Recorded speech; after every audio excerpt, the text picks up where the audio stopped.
Let's can some green beans. First, I make sure to snap off the ends of the fresh green beans and set them aside while I wash and sterilize the jars.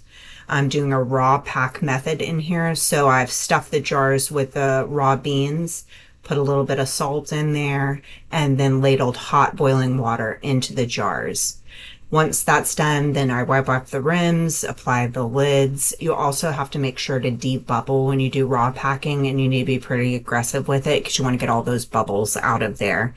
And then I do the lids.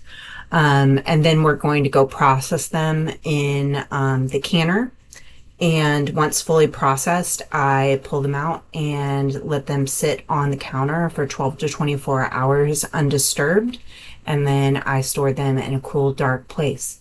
I hope you enjoy canning your own homegrown beans. Thank you so much and have a wonderful day.